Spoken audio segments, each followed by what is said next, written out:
Do you feel the vibes?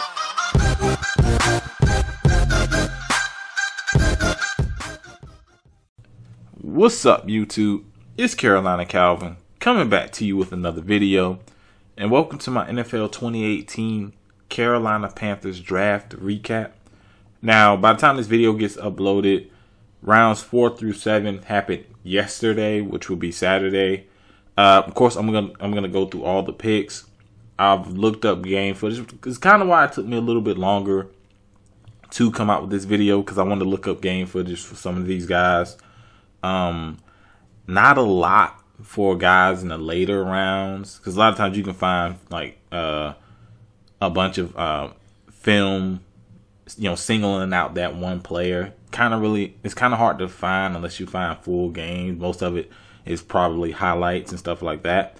But I'm gonna talk about each pick, probably not as long as certain picks not as long as others. But let's get into it. With the first pick, number 24th pick of the first round of the NFL 2018 draft, Carolina Panthers got DJ Moore, wide receiver out of Maryland. I looked up game footage, and this guy is a beast. He played in a really bad offense with bad, they were changing around at quarterback, but this guy, he's one of those guys.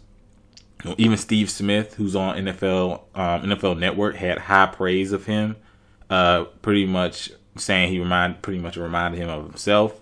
And if you don't already know, Steve Smith's one of my favorite Panthers ever, and I hate how everything went down with him leaving. But DJ Moore, you see this guy, he catches the ball. He has good hands, not great hands. That's something that can improve. But when he gets the ball, he turns upfield, he makes guys miss, and he finishes plays. So he's a tough runner once he gets the ball. So, it adds another guy who can get short yardage passes and, take them for big gains. He's not a guy where, you say, okay, he kind of shies away from contact. No, he's not one of those guys that shies away from contact. The one big knock on him is, the whole 50-50 balls. He's only like 5'11", but we're talking about a guy who's quick, strong, and he plays hard. I know that's something like all the guys play hard, but this guy's I think they compared him similar to a running back. How his running style once he gets the ball. So that's a nice pick out of Maryland. He was a guy that was he was rising on a lot of people's mock draft board as one of the top receivers. A lot of people talked about Calvin Ridley, who ended up going to Atlanta Falcons a few picks later. But this is a good pick after looking up game footage. This guy is going to, with the problems Carolina have at wide receiver, he's instantly going to be a guy who's going to be able to go in there and play. The second round, which is number 55 pick, the Carolina Panthers got Dante Jackson, cornerback out of LSU. Looked up game footage. He makes mistakes in coverage, but his speed to be able to recover. He was one of the fastest. He had one of the fastest run times in the combine, which a lot of people overrate the combine. But if you watch game footage, you see the speed. His coverage skill, like I said, is going to have to get better. And he's more of a man corner, more so than zone. You see him in zone, he kind of struggled at LSU. But when he was in man, he was pretty good. So we'll have to see. Will Carolina still send? Because they sent a lot of blitzes last year. And there's a good chance this guy's going to play. With all the issues at cornerback, there's a good chance this guy's going to play. Another thing I would say is a con for him is strength. Weight. He's only about, coming into it, he's only about 178 pounds. So he's clearly going to have to put on weight to be able to defend consistently NFL receivers. Especially in a division that you got 3 other good quarterbacks and they're going to be pass heavy. So he's definitely going to have to bulk up if he wants to really compete with those receivers. We got Steelers on the schedule. I can't remember who else is on the schedule. But just Atlanta, New Orleans, even Tampa Bay, pass happy teams. But I do like this pick with this speed. That's what Carolina needed in the secondary. Third round, the 85th pick, they got Rashawn Golden from defensive back out of Tennessee. I like this guy because he's versatile. There's a lot of people don't like him because of his 40 time. I think he ran like a 4.61 or something like that, which is slow for a guy that's going to play. Looking at game footage, which is hard to find. I'll tell you that it's hard to find. He's a guy, and you gotta, as a Panther fan, you gotta give him credit for, back-to-back picks, trying to shore up that secondary. They brought in guys in free agency. They cut Worley. Not cut Worley. They traded Worley. Can't even forget the other safety. That's how much he's gone. Yeah, he's completely thrown out of my mind. But you see, they've been trying to make changes in the secondary, and with getting Dante Jackson in the second round, they follow that up by getting Rashawn Golden, who can either play. They're saying more of like a free safety because he does have good instincts. He rarely makes mistakes, and in pads he looks a lot faster than that 4.61 speed, which is brings me back to my point. Don't like putting the combine as solely the only measure of a player. You put on that game footage. The guy's out there making plays on the field. Who cares? He's out there making plays on the field. But I like this pick. The number 88th pick, they traded that for two picks.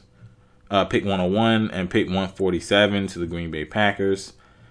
Kind of wish they would have kept that pick, but they did trade it. So that they only had one third-round pick. In the fourth round, at 101, they got Ian Thomas, tight end out of Indiana. Now, looking at game footage, good blocker. The biggest problem with him is route running. His route running isn't crisp, but he's a good athlete. He's a young guy. He's going to be behind Greg Olsen. Could be a chance with his run blocking. He could feel being put in place of Ed Dixon as a guy who he can come out of the backfield. I mean, he can as a tight end go out and catch the ball because he has good hands. He was making catches in traffic.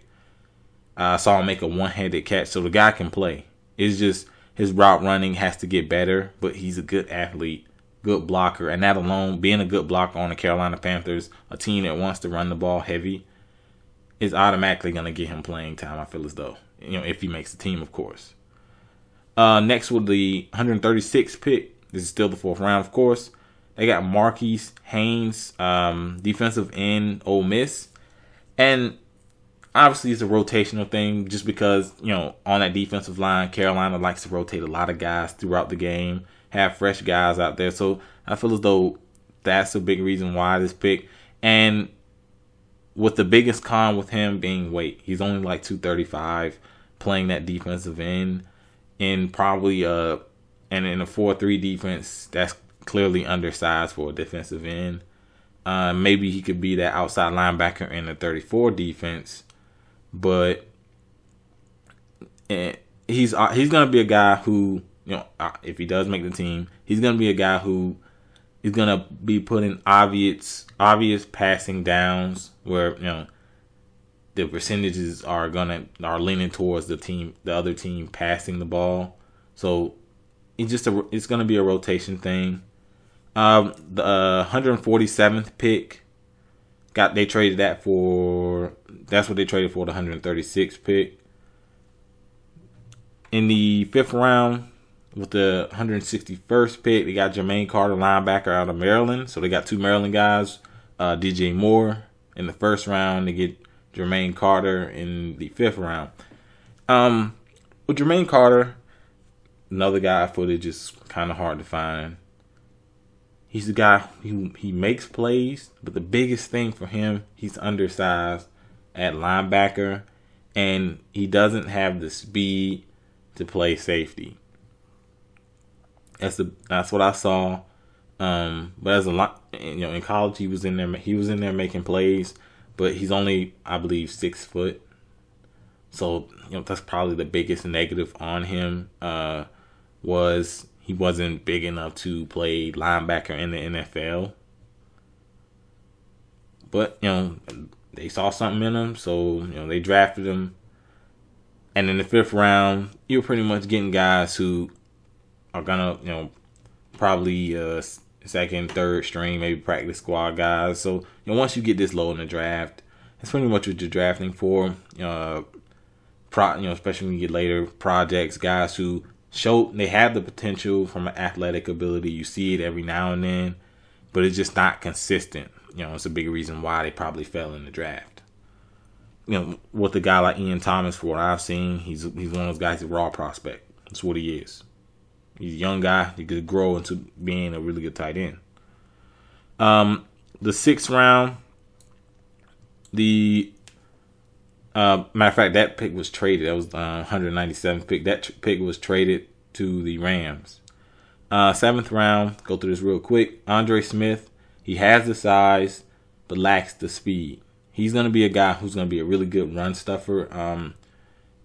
Looking at the games, another guy. Once you get down here to to these picks, it's hard to find footage on a lot of these guys. But after doing a lot of digging, I did find a little bit. He plays the run really well.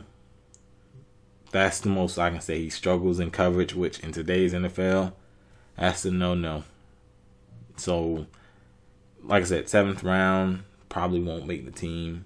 And with the 242nd pick, which is Carolina's last pick in the 7th round, they got Kendrick Norton, defensive tackle out of the U, Miami.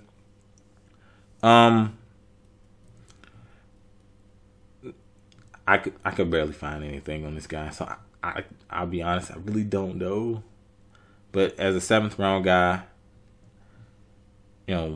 maybe he could possibly be in the rotation because, like I said, Carolina likes to rotate a lot of guys.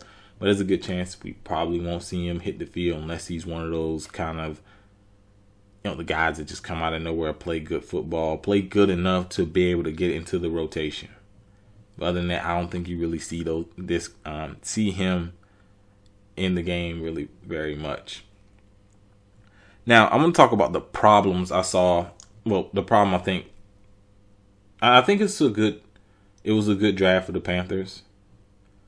But the problem I have is they didn't get nothing for offensive line. And there were some where they could have picked. And, they need a guard. They need a tackle. Because, possibly a center. The Khalils have been terrible. Of course, Norwell leaving, which was a huge blow to the offensive line. I expected them, maybe not in that first pick. I think they were dead set on getting a receiver. Like I said, Calvin Ridley was there. DJ Moore was the guy they wanted to go with. I thought they should have drafted at least in the first, 4 rounds on offensive linemen to be able to compete for those positions, especially where the Panthers struggle at the most. I like the DJ Moore pick. Get Cam some help.